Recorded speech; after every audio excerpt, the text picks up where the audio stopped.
नमस्कार दोस्तों, आप सभी का एक बार फिर से स्वागत है मेरे इस चैनल पे जिसका नाम है द वैदिक क्वेस्ट। और मैं आपका दोस्त रंजीत। उपनिषद क्या है? हमें इसको क्यों पढ़ना चाहिए? हमें इससे क्या प्राप्त होता है? तो दोस्तों, इसका बहुत बहुत सिंपल सा आंसर है। उपनिषद जो है वो ज्ञान का भंडार है। इससे हमें दो बहुत इंपॉर्टेंट चीज के बारे में पता चलती है। दो कौन सी चीजें हैं वो? पहला है ब्रह्म क्या है। हम ब्रह्म के स्वरूप को समझने की उपनिषद के माध्यम से कोशिश करते हैं। और जब हम ब्रह्म को समझते हैं तो ब्रह्म के समझने के साथ साथ हमें मोक्ष की प्राप्ति के बारे में हमें इस उपनिषद के बारे में जानकारी मिलती है। तो उपनिषद का हमारे जीवन के अंदर एक बहुत बड़ा महत्व है। ये ज्ञान का भंडार है। इसके अंदर अनेकों प्रकार की शिक्षाएं मिलती हैं, जैसे हमें अपने गृहस्थ जीवन को कैसे जीना चाहिए आदि। आज जो हम जिस उपनिषद के बारे में बात करने वाले हैं उसका एक अलग महत्व है। ये थोड़ा सा बड़ा है उपनिषद, लेकिन मैंने इसको बहुत छोटे में इसको कवर करने की कोशिश करी है। और जिसके अंदर हमें बहुत सारी जानकारियों के बारे में पता चलेगा। जैसे कि आपने गायत्री मंत्र सुना होगा जिसके अंदर कहते हैं ओम भूर्भुवः स्वः। तो ये भूर्भुवः स्वः क्या है, हमें इसके बारे में पता चलेगा। आपने जरूर सुना होगा मातृदेवो भव, पितृदेवो भव, अतिथि देवो भव। वो कहाँ से लिया गया है, किस उपनिषद से लिया गया है? इसमें ब्रह्म के स्वरूप के बारे में जानने की कोशिश करी गई है। इसमें ब्रह्म के स्वरूप के बारे में बड़ा विस्तार से वर्णन किया गया है। इसमें एक बहुत छोटी कथा कथा का वर्णन भी मिलता है, जिसके अंदर महर्षि भृगु जो है अपने पिता से ब्रह्म ज्ञान की प्राप्ति करते हैं। तो ऐसे ही अनेक प्रकार के इसके अंदर बहुत सारे विषय इसके अंदर इस उपनिषद के अंदर हमें देखने को मिलते हैं। तो बने रहिए मेरे साथ, वीडियो को पूरा देखिए, लाइक कीजिए, सब्सक्राइब कीजिए। और तो मैं जिस उपनिषद के बारे में आपसे चर्चा करने वाला हूँ उसका नाम है तैत्तरीय उपनिषद, जो कि एक बहुत ही अभिन्न अंग है उपनिषद की श्रृंखला के अंदर। और ये 11 उपनिषद के अंदर एक प्रमुख उपनिषदों में से एक उपनिषद है। तो आइए, बने रहिए मेरे पास। धन्यवाद। तो आइए दोस्तों, चर्चा करते हैं तैत्तरीय उपनिषद के बारे में। तैत्तरीय उपनिषद का संक्षिप्त वर्णन कुछ इस प्रकार है। तैत्तरीय उपनिषद जो है कृष्ण यजुर्वेदियों की तैत्तरीय शाखा के अंतर लिया गया है। तैत्तरीय आरण्यक के जो 7वां, 8वां और 9वें अध्याय है उसी को तैत्तरीय उपनिषद के नाम से जाना जाता है। इस उपनिषद को 3 भागों में बांटा गया है: शिक्षावल्ली, ब्रह्मानंदवल्ली, भृगुवल्ली। जो शिक्षावल्ली है इसके अंदर 12 अनुवाक हैं, ब्रह्मानंदवल्ली के अंदर 9 अनुवाक हैं, भृगुवल्ली के अंदर 10 अनुवाक है। ये जो संपूर्ण उपनिषद है ये गंधात्मक शैली के अंदर लिखा गया है। यह उपनिषद शिक्षा देने की शैली में लिखा गया है, जिसमें आध्यात्मिक मार्ग पर चलने वाले योगी और सांसारिक व्यक्ति दोनों के लिए शिक्षाएं पाई जाती हैं। इसमें अनेक अनेक प्रकार के इसमें अनेक प्रकार के वाक्य भी पाए जाते हैं, जैसे कि मातृदेवो भव, पितृदेवो भव, अतिथि देवो भव आदि। प्राय इससे सभी परिचित हैं। कई सरल सीखे भी हैं इस उपनिषद के अंदर, और कुछ बहुत जटिलताओं के साथ साथ बहुत सारी अच्छी सीखे भी हैं, जो टाइम के हिसाब से कहीं ना कहीं खो गई हैं, बट फिर भी इसके अंदर बहुत हद तक इसके अंदर उसको संजो के रखा गया है। भूर्भुवः स्वः के बारे में हमें पता चलता है। मह क्या व्याहतियों की विशद व्याख्या इसके अंदर मिलती है। अन्नमय सृष्टि की उत्पत्ति का वर्णन मिलता है। ब्रह्म की व्याख्या का आनंद है। आनंद की मीमांसा प्रस्तुत की गई है। जो साधक ज्ञान, कर्म और उपासना के द्वारा इस भवसागर के पार उतर कर मोक्ष की प्राप्ति करता है, वह योगिक साधना योगिक साधना के द्वारा ब्रह्म के 3 वैश्वानर, तेजस और प्रज्ञान स्वरूपों को जानता है और सच्चिदानंद घन स्वरूप के आवाहन करता है, वही तीतर है, यानी वही मोक्ष का अधिकारी है। तो इस उपनिषद के अंदर हमें ये जानकारी मिलती है। तो शुरू करते हैं शिक्षावल्ली से। तो शिक्षावल्ली के में अधिलोक, अधिज्योतिष, अधिविद्या, अधिप्रज और अध्यात्म 5 महासंहिताओं के बारे में वर्णन किया गया है।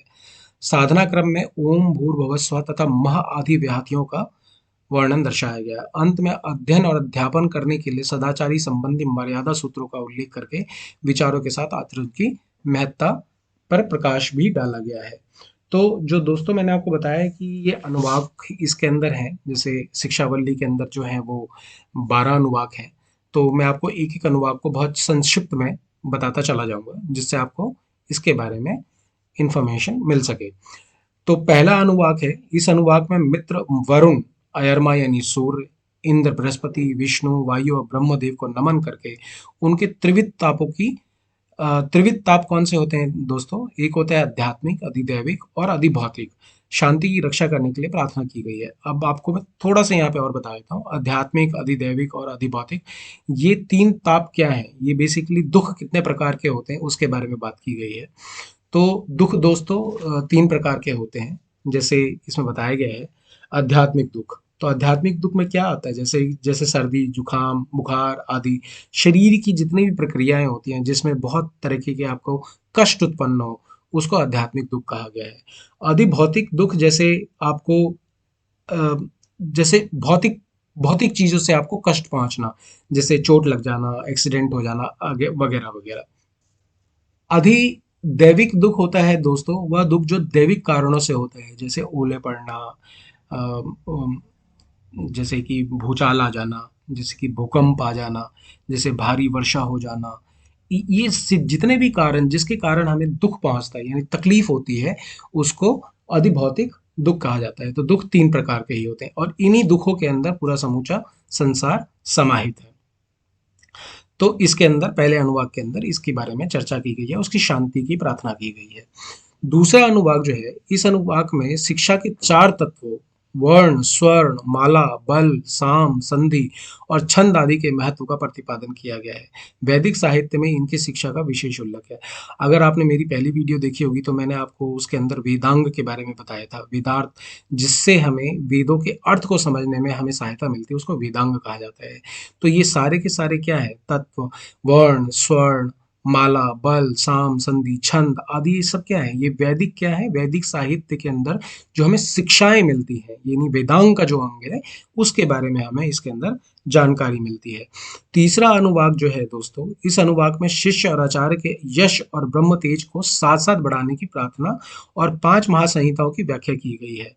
और वो कौन कौन सी? अधिलोक संहिता में इसका इसका जो पूर्व रूप है वो पृथ्वी है, उत्तर रूप जो है वो दयुलोक है, तो दोनों की संधि स्थल अंतरिक्ष है। वायु संयोजक रूप है। अधि ज्योतिष के अंदर पूर्व अग्नि है, उत्तर रूप है सूर्य, जल है, संधि रूप है, विद्युत संयोजक है। तो इसी प्रकार अधिविद्या संहिता की और अधिप्रज प्रज्ञा संहिता की व्याख्या इसके अंदर हमें तीसरे अनुवाक के अंदर मिलती है। चौथे अनुवाक में इसमें सर्व रूप, वेदों में सर्वश्रेष्ठ उपास्य इंद्रदेव की उपासना के बारे में ऋषि कहते हैं। वो कहते हैं वे अमृत स्वरूप परमात्मा को धारण करने वाला मेघा संपन्न हमें बनाए रखे, शरीर में स्फूर्ति, जिह्वा में माधुर्य, कानों में शुभ वचन प्रदान करे, उन्हें सभी लोगों में यशस्वी, धनवान और ब्रह्मज्ञानी बनाए। उनके पास जो शिष्य हैं आए, वे ब्रह्मचारी, कपटहीन, ज्ञानिक्षु और मन का निग्रह करने वाले हों। इसी के लिए वे यज्ञ में उनके नाम की आहुतियां देते हैं। जैसे हम यज्ञ करते हैं तो उसके अंदर बहुत सारी आहुतियां ही पड़ती हैं, तो उस आहुतियों में इंद्र को श्रेष्ठ बताया गया है और इसीलिए वो देवराज कहलाते हैं। दोस्तों, इस पांचवें अनुवाक में भूर्भुवः स्वः मह की व्याख्या की गई है। मह ही ब्रह्म का स्वरूप है, वही वेदों का ज्ञान दाता है। तो भू क्या है? भू यानी पृथ्वी लोक हो गया। भुवः क्या है? अंतरिक्ष लोक हो गया। स्वः क्या है? स्वर्ग लोक हो गया। मह क्या है? आदित्य यानी ब्रह्म जो है, उस लोक के बारे में यहाँ पे बात होती है। बारे में जो व्यक्ति इन चारों भेदों को सही तरीके से समझ लेता है वो ब्रह्मज्ञानी हो जाता है। वह सभी देवगण उनके अनुकूल हो जाते हैं, यानी वो जिसी भी देवता को आवाहन करता है वो उसके लिए प्रस्तुत होते हैं। दोस्तों, जो इसका छठा अनुवाक है, इस अनुवाक में चार प्रमुख बातें बताई गई हैं। पहला है वो ब्रह्म सबके अंतर्यामी पुरुष कहा गया है। उसकी उपलब्धि कहाँ होती है? तो बताया गया है हृदय के भीतर जो अनंत मात्रा वाला आकाश है, उसी में ये विशुद्ध प्रकाश में प्रकाश स्वरूप अविनाशी, मनोमय, अंतर्यामी परम पुरुष परमेश्वर विराजमान है। दूसरी बात क्या बताई गई है? परमेश्वर को अपने हृदय में प्रत्यक्ष देखने वाला महापुरुष इस शरीर का त्याग करके जब जाता है, तब वह किस मार्ग से जाता है उसके बारे में यहाँ पे विवेचन किया गया है। मनुष्य के शरीर में, मैंने आपको पिछले उपनिषद में भी बताया था, मनुष्य के शरीर में सुषुम्ना नामक एक नाड़ी होती है जो हृदय से निकलकर हमारे मस्तिष्क पर जाती है। अंत काल में उस मार्ग से निकलकर अग्नि के अधिकार में वो आत्मा जाती है, उसके बाद वायु में स्थित हो जाती है, फिर उसके बाद वह सूर्य लोक में पहुंचती है फिर वहां से वह मह नाम से कहे हुए ब्रह्म के पास स्थित हो जाती है।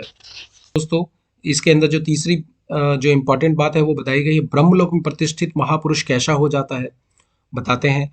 वह स्वराट बन जाता है, अर्थात उस पर प्रकृति का अधिकार नहीं रहता, अपितु वह स्वयं एक प्रकृति का अधिष्ठाता बन जाता है, क्योंकि वह मन के अर्थात समस्त अंतःकरण समुदाय से स्वामी परमात्मा को प्राप्त कर लेता है।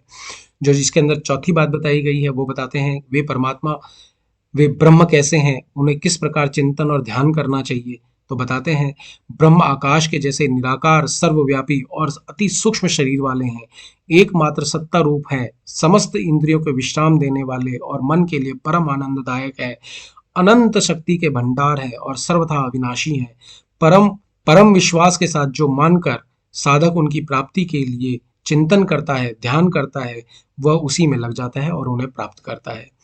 दोस्तों, इसका 7वां अनुवाक है। इस अनुवाक में 2 भाग हैं, पहला अधिभौतिक है और दूसरा आध्यात्मिक भाग है। तो पृथ्वी लोक, अंतरिक्ष लोक, स्वर्ग लोक, दिशाएं, अग्नि, वायु, सूर्य, चंद्रमा, नक्षत्र, यह अधिभौतिक प्रकृति है। जल, औषधियां, वनस्पतियां, आकाश और भौतिक स्थूल शरीर, इस प्रकार सब मिलाकर यह अधिभौतिक पंक्तियों का समूह है। प्राण, व्यान, अपान, उदान, समान, यह सब प्राणों की पंक्तियां हैं। नेत्र, कान, मन, वाणी और त्वचा, यह कारण समुदाय की पंक्ति है। चर्म, मांस, नाड़ी, हड्डी और मंजा, यह शरीर की प्रकृति है। इस प्रकार प्रत्येक स्थूल और सूक्ष्म तत्व को भली भांति समझकर उनका उपयोग करने से मनुष्य सब प्रकार की सांसारिक उन्नति कर सकता है, जो इसके 7वें अनुवाक से हमें ज्ञान प्राप्त होता है।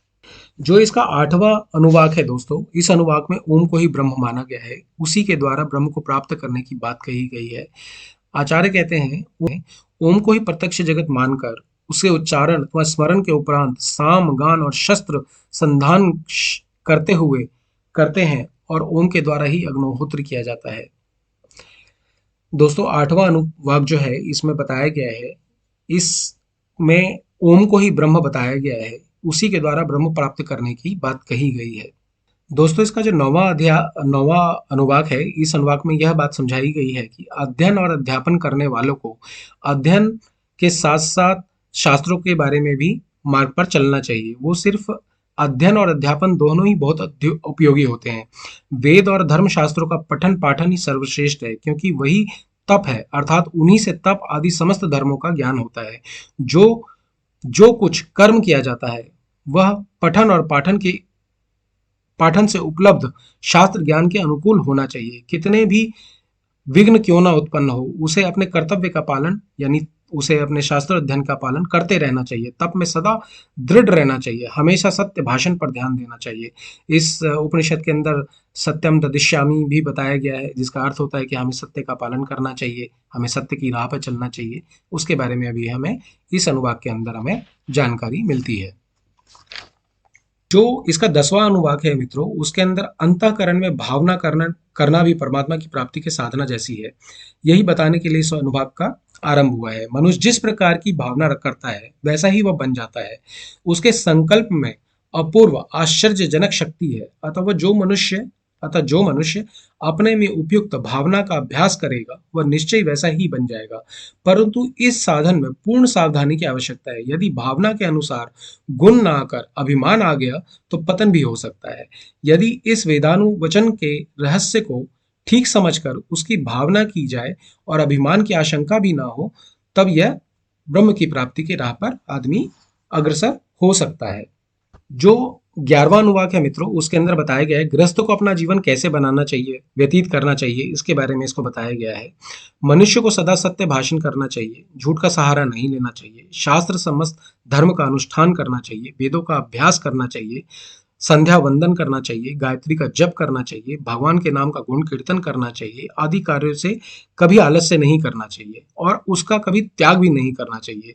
संतान परंपरा को सुरक्षित रखना चाहिए, उसमें लोप नहीं करना चाहिए, कभी भी व्यर्थ की बातों में वाणी की शक्ति को नष्ट नहीं करना चाहिए, ना ही परिहास में झूठ बोलना चाहिए, धर्म की अवहेलना नहीं करनी चाहिए, पढ़ने और पढ़ाने में कभी अवहेलना आलस्य नहीं करना चाहिए, देव कार्य तथा श्राद्ध दर्पण आदि पितृ कार्यों के संपादन में कभी भी आलस्य या अवहेलना उसका नहीं करना चाहिए। मनुष्य को हमेशा माता, पिता, गुरु और अतिथि को देव बुद्धि रखनी चाहिए और इन चारों को ईश्वर के प्रति मूर्ति समझकर श्रद्धा और भक्ति पूर्वक सदा उनकी आज्ञा का पालन, नमस्कार और सेवा करते रहना चाहिए। अपनी शक्ति के अनुसार दान करना चाहिए। जो कुछ दान करना चाहिए उसे श्रद्धा पूर्वक दान करना चाहिए, क्योंकि बिना श्रद्धा के किया गया दान असत माना जाता है। यही शास्त्र की आज्ञा है और यही शास्त्रों का निचोड़ भी है। इसी से शास्त्रों का और वेदों का रहस्य समझना चाहिए। यानी ये इसमें ये बताया गया है कि एक गृहस्थ इंसान को, एक गृहस्थ मनुष्य को अपना जीवन कैसे व्यतीत करना चाहिए उसके बारे में इसके अंदर बहुत सुंदर जानकारी मिलती है। जो इसका 12वां अनुवाक है मित्रों, उस अनुवाक में पुनः जो भी हमने पहले अनुवाक में पढ़ा था वही इसके अंदर हम सारे देवताओं का आह्वान करके उनकी उपासना करते हैं और शांति, हम त्रिविध शांति यानी त्रिविध तापों की शांति के लिए भगवान से प्रार्थना करते हैं। तो ये था शिक्षावल्ली दोस्तों। अब हम बात करते हैं ब्रह्मानंद वल्ली के बारे में। इसमें बताया गया है कि ईश्वर हृदय में विराजमान है। यहाँ शरीर की 5 अन्नमय, प्राणमय, मनोमय, विज्ञानमय और आनंदमय कोशों का महत्व दर्शाया गया है। आनंद की मीमांसा लौकिक आनंद से लेकर ब्रह्मानंद तक की गई है।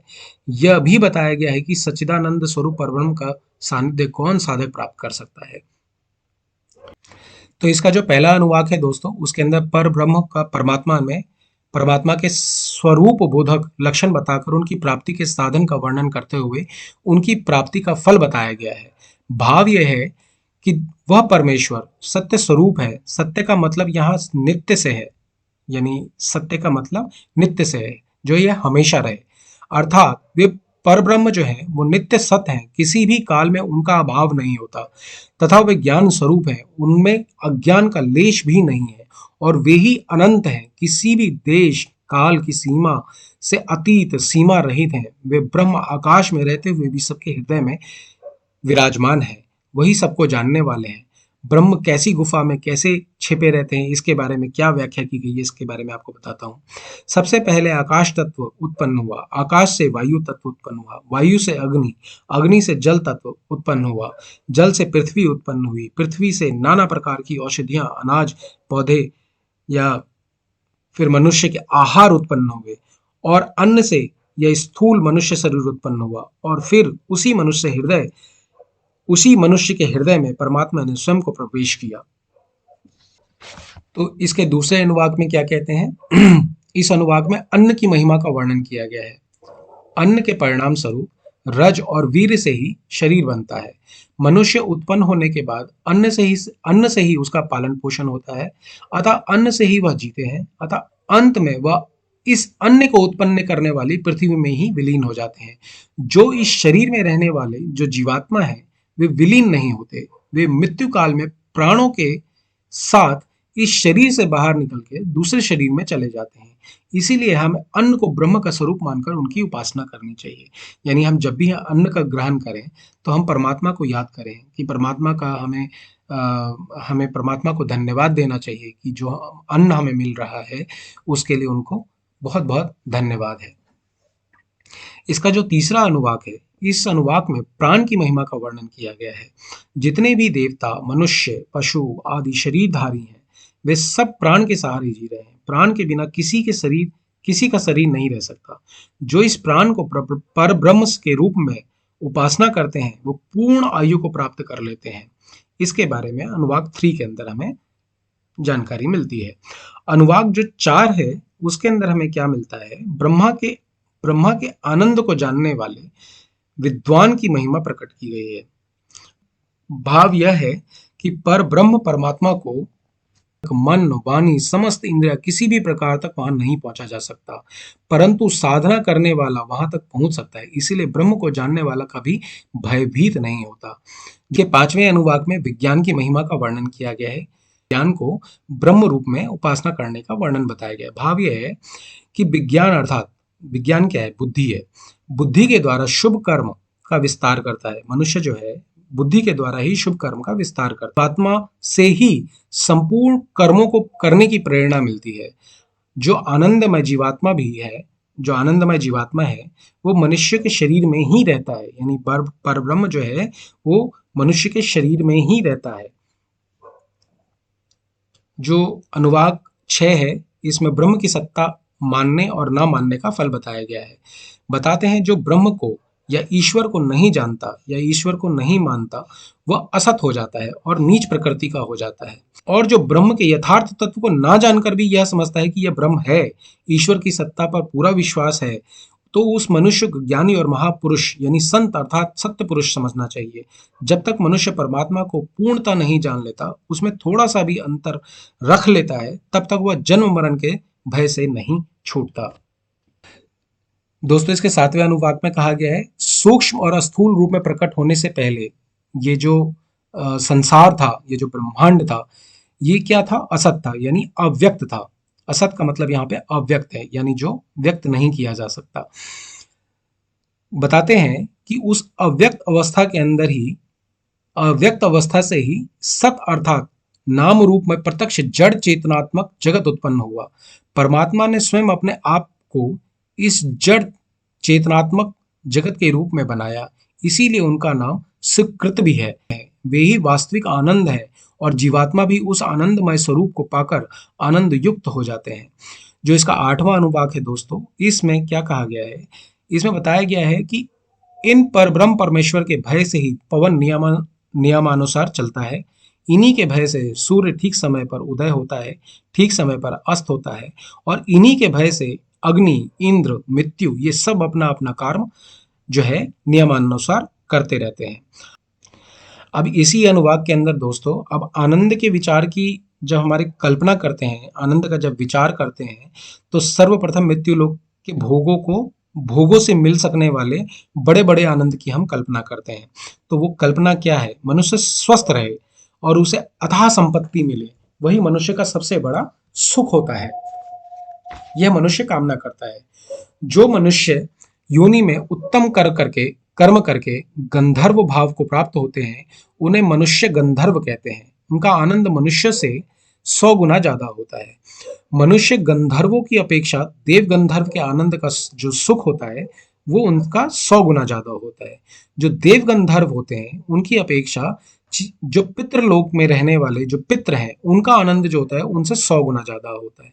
जो जो पितृलोक में रहने वाले जो पितृ हैं, उनकी अपेक्षा अजानज नामक देवों का आनंद जो होता है, वो पितृलोक के आनंद के 100 गुना ज्यादा होता है।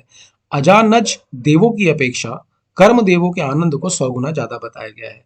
कर्म देवों के आनंद की अपेक्षा सृष्टि के आदि काल में निज स्थायी देवों की उत्पत्ति हुई, उन देवों के आनंद को 100 गुना बताया जाता है। इन देवों की अपेक्षा इंद्र के आनंद को 100 गुना ज्यादा बताया जाता है। अब इंद्र के आनंद की अपेक्षा बृहस्पति देव जो हैं, उनके आनंद जो है वो उनको 100 गुना ज्यादा बताया जाता है। बृहस्पति के आनंद की अपेक्षा प्रजापति के आनंद को 100 गुना बताया जाता है। प्रजापति के आनंद की अपेक्षा ब्रह्मा के आनंद को 100 गुना ज्यादा बताया जाता है।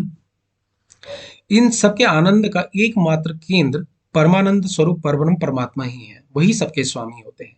जो इसका 9वां अनुवाक है, इस अनुवाक में परब्रह्म परमात्मा के स्वरूप को जानने का फल बताया गया है। परमात्मा को जानने वाला विद्वान कभी शोक नहीं करता, वह लोभ, भय, संताप से ऊंचा उठ जाता है। वह परमात्मा के चिंतन पर रहकर अपने आत्म की रक्षा करता है। तो ये इस प्रकार जो था ब्रह्मानंद वल्ली समाप्त होता है। अब हम बात करते हैं भृगुवल्ली की। इस भृगुवल्ली के अंदर बहुत ही सुंदर कथा का वर्णन भी मिलता है। इसमें ऋषिवर भृगु जो थे, ब्रह्म परक जिज्ञासा का समाधान लिए अपने पिता महर्षि वरुण के पास पहुंचे। वे उन्हें तत्व ज्ञान का बोध कराने के उपरांत साधना द्वारा उनके स्वयं अनुभव करने के लिए कहते हैं। तब वे स्वयं अन्न, प्राण, मन, विज्ञान और आनंद ब्रह्म के रूप को अनुभव करते हैं। ऐसा अनुभव हो जाने पर महर्षि वरुण उन्हें आशीर्वाद देते हैं और अन्न आदि का दुरुपयोग न करके उसे सुनियोजित रूप से वितरण करने की प्रणाली समझाते हैं। अंत में परमात्मा के प्रति साधक के भाव और उनके समता युक्त उद्गारों का उल्लेख मिलता है। तो दोस्तों, जो इसका पहला अनुवाक है, इस अनुवाक में भृगु जो है अपने पिता वरुण के पास जाकर ब्रह्म के बारे में पूछते हैं। वरुण उन्हें बताते हैं कि अन्न, प्राण, चक्षु, स्रोत, मन और वाणी ये सभी ब्रह्मा की प्राप्ति के साधन हैं। ये सारे प्राणी जिसमें जन्म लेते हैं उसी में लय हो जाते हैं, वही ब्रह्म है। उसे साधना द्वारा जानने का प्रयास करो। इस प्रकार जानकर भृगु तप करने चले जाते हैं। दूसरे अनुवाक में तप के बाद उन्हें बोध होता है कि अन्न ही जो है वो ब्रह्म है, क्योंकि अन्न से ही जीवन है और अन्न से ना मिलने पर मृत्यु को प्राप्त हो जाता है जीव। उनके पिता वरुण ने उनकी सोच का समर्थन किया, किंतु अभी और सोचने के लिए कहा, तब से और ब्रह्म को जानने के लिए कहा। तीसरे अनुवाक में पुनः जो है भृगु ऋषि वो तप करने के लिए चले जाते हैं। फिर भृगु को बोध होता है कि प्राण ही ब्रह्म है, क्योंकि उसी से जीवन है, उसी उसी में जीवन का लय है। ऋषि अपने पिता से मिलते हैं और वो पुत्र की सोच का समर्थन करते हैं, किंतु वो कहते हैं कि आपको अभी और तप करने की आवश्यकता है ब्रह्म को जानने के लिए। तो भृगु जो है चौथे अनुवाक में भृगु दोबारा तपस्या करने के लिए चले जाते हैं। फिर उन्हें बोध होता है कि मन जो है वही ब्रह्म है, किंतु वरुण ऋषि उन्हें और तप करने के लिए कहते हैं कि अभी भी ब्रह्म को स्वरूप को नहीं जान पाए हो, इसलिए और तप करो। तो पांचवा अनुवाक जो है उसमें भृगु ऋषि फिर तपस्या करने चले जाते हैं। बाद में उन्होंने विज्ञान को ही ब्रह्म कहा, तो वरुण उनकी सोच का समर्थन करते हैं, उनके पिता उनका सोच का समर्थन करते हैं। फिर उन्हें और तप करने के लिए कहते हैं। वो कहते हैं कि अभी भी आप ब्रह्म के स्वरूप को नहीं जान पाए हो, उनके तत्व को नहीं जान पाए हो, आप अभी और तपस्या करो। तो छठा अनुवाक के अंदर इस बार भृगु मुंशी फिर से तपस्या करने के लिए चले जाते हैं। फिर वो तपस्या करने के बाद उन्हें प्राप्त होता है कि आनंद ही ब्रह्म है, सब प्राणी इसी से उत्पन्न होते हैं, जीवित रहते हैं और मृत्यु होने पर इसी में समा जाते हैं। इस प्रकार वरुण ऋषि ने उन्हें बताया कि ब्रह्म ज्ञान से पूर्ण हो गए हो। वो बताते हैं, भृगु ऋषि के पिता कहते हैं कि अब तुम ब्रह्म ज्ञान से पूर्ण हो गए। जिस समय साधक ब्रह्म को आनंद स्वरूप रूप में जान जाता है, उस समय प्रचुर अन्न, पाचन शक्ति, प्रजा, पशु, ब्रह्मचर्य तथा महान कीर्ति से संपन्न होकर महान कहलाता है। ऋषि उन्हें बताते हैं कि श्रेष्ठतम ब्रह्म विद्या किसी व्यक्ति में स्थित नहीं है, वह परम व्योम आकाश में स्थित है। इसे साधना द्वारा ही जाना जा सकता है, कोई भी साधक इसे नहीं जान सकता। सातवें अनुवाक में क्या कहते हैं? ऋषि ने कहा कि अन्न की कभी निंदा नहीं करनी चाहिए। प्राण ही अन्न है, शरीर में प्राण है और शरीर प्राण के आश्रय में है। अन्न में ही अन्न की प्रतिष्ठा होती है। जो साधक इस मर्म को समझ जाता है, वह अन्न पाचन की शक्ति, प्रजा, पशु, ब्रह्म वर्चस्व का ज्ञाता हो जाता है और महान यश को प्राप्त होता है। आठवें अनुवाक के अंदर अन्न को कभी तिरस्कार नहीं करना चाहिए। यह वर्त है, यह अन्न है। तेजस अन्न का भोग करता है, तेजस जल में स्थित है, तेजस ही जल की स्थिति है। इस प्रकार अन्न में ही प्रतिष्ठित है। जो साधक इस रहस्य को जान जाता है, वह अन्न रूप ब्रह्म में प्रतिष्ठित हो जाता है। उसे कभी दुख नहीं होता, वह सुख, वैभव और यश को प्राप्त करता है और वो महान बन जाता है। इसके नौवें अनुवाक में क्या कहते हैं? इसीलिए अन्न की पैदावार बढ़ाएं। पृथ्वी ही अन्न है और अन्न का उत्पादन बढ़ाना ही संकल्प होना चाहिए। आकाश अन्न का आधार है, इसीलिए वह इसका उपभोक्ता भी है। पृथ्वी में आकाश और आकाश में पृथ्वी स्थित है। इस प्रकार अन्न में ही अन्न अधिष्ठित है। जो साधक इस रहस्य को जान लेता है, वह यश का भागी होता है। उसे समस्त सुख वैभव सहज ही प्राप्त हो जाता है। जो इसका मित्रों 10वां अनुवाक है, जो कि आखिरी अनुवाक है। इस अनुवाक में क्या कहते हैं? इस अनुवाक में ऋषि बताते हैं, घर में आए अतिथि का कभी तिरस्कार नहीं करना चाहिए। जैसा कि मैंने आपको बताया था, अतिथि देवो भव। जिस प्रकार भी हो, अतिथि का मन से आदर सत्कार करें, उसे प्रेम से भोजन कराएं। आप उसे जिस भाव से भी ऊंचे, मध्यम अथवा निम्न भाव से भोजन कराते हैं, आपको वैसा ही अन्न प्राप्त होता है। जो इस तथ्य को जानता है, वह अतिथि का उत्तम मत का आदर सत्कार करता है। वह परमात्मा मनुष्य की वाणी में शक्ति रूप में विद्वान है। वह प्राण अपान में प्रदाता भी है और वह रक्षक भी है। वह हाथों में कर्म करने की शक्ति, पैरों में चलने की शक्ति, गोदा में विसर्जन की शक्ति के रूप में स्थित है। वह ब्रह्म ही मानुषी सत्ता कहलाता है। परमात्मा अपनी दैवी सत्ता का प्रदर्शन वर्षा द्वारा, विद्युत द्वारा, पशुओं द्वारा, ग्रह नक्षत्रों की ज्योति द्वारा, उपस्थ में प्रजनन सामर्थ्य द्वारा, वीर्य और आनंद के द्वारा अभिव्यक्त करता है। वह आकाश में व्यापक विश्व अथवा ब्रह्मांड में रूप में स्थित है। वह सबका आधार है, रस है, वह सबसे महान है, वह मन है, वह नमन के योग्य है, वह ब्रह्म है, वह आकाश है, वह मृत्यु है, वह सूर्य है, वह अन्नमय आत्मा है, वह प्राणमय है, वह मनोमय है, वह विज्ञानमय है, वह आनंदमय है। इस प्रकार जो उसे जान लेता है, वो मननशील संपूर्ण कामनाओं को पूर्ण कर लेता है और ब्रह्ममय, शत्रु विनाशक और इच्छित भोगों को प्राप्त करने वाला महान आनंदमय साधक हो जाता है। सभी लोगों में उसका गमन सहज हो जाता है। तब उसे आश्चर्य होता है कि वह सम आत्म तत्व अन है, आत्मा से ही स्वयं ही उसे भोग करने वाला है, वही उसका नियामक है और वही उसका भोक्ता है, वही मंत्र है और वही मंत्र दृष्टा है, वही इस प्रत्यक्ष सत्य रूप जगत का प्रथम उत्पत्ति करता है और वही उसको लय कर जाता है। इसका तेज सूर्य के समान है। जो साधक ऐसा अनुभव करने लगे, वह उसी रूप में अनुरूप सामर्थ्यवान हो जाता है। इस प्रकार दोस्तों, तैत्तरीय उपनिषद यहाँ पे समाप्त होता है। और धन्यवाद आप सभी का। आशा करता हूँ दोस्तों आपको ये वर्णन पसंद आया होगा। अगर आपको अच्छा लगे तो कृपया करके चैनल को लाइक कीजिए, सब्सक्राइब कीजिए और आगे अपने दोस्तों के साथ शेयर कीजिए। अगली वीडियो के अंदर मैं एक और उपनिषद को कवर करूँगा। तब तक के लिए धन्यवाद। नमस्कार।